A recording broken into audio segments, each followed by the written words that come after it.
Hai, vorbește cu mămica. Hai, mămică. Așa, iubito, așa. Ia explică tu, hai.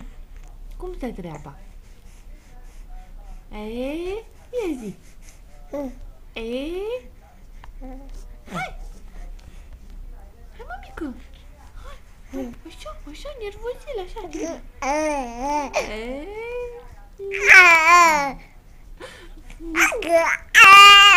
Așa, mămică, bravo, băiatul, bravo. Păi da. Da, mămică, știți zborul. Da, mămică, da. Ce-i povestești tu lui mămica? Ce-i povestești? Ce-ai făcut? Ce-ai făcut aseară? Ce-ai făcut aseară? Ce-ai făcut? Aia, n-ai lăsat-o pe mama să doarmă? Măi, tu n-ai lăsat-o pe mama să doarmă?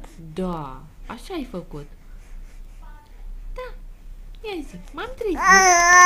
Aoleu, m-am trezit. Da? Hai, spune, hai. M-am trezit la 4 dimineața și nu vroiam să mai dorm. Da, aveam chef de vorbă. Aveam chef de vorbă cu mămica. Da, tu, da. Și nu vroiam să mai dorm deloc. Mămica vrea să doarmă. Rușine. Iar eu vroiam să fac panoramă. Așa, cam așa. Cam așa făceam. Da, mămică. Nervosul, mama, nervos. Nervosul, mămică, nervos. Hai. Ne mai certăm cu mama sau nu ne mai certăm? Ia spune. Așa, hai. Ceartă cu mama.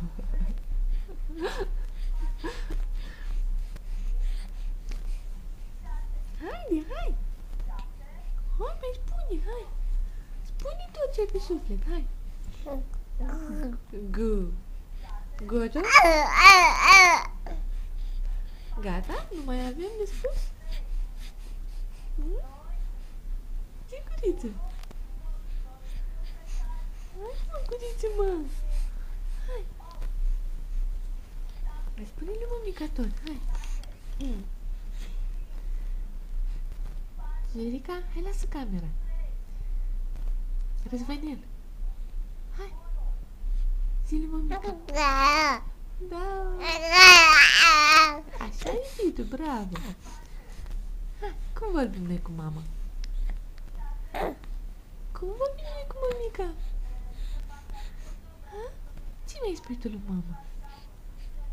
Răzvanel. Iubitul. Așa, mămica,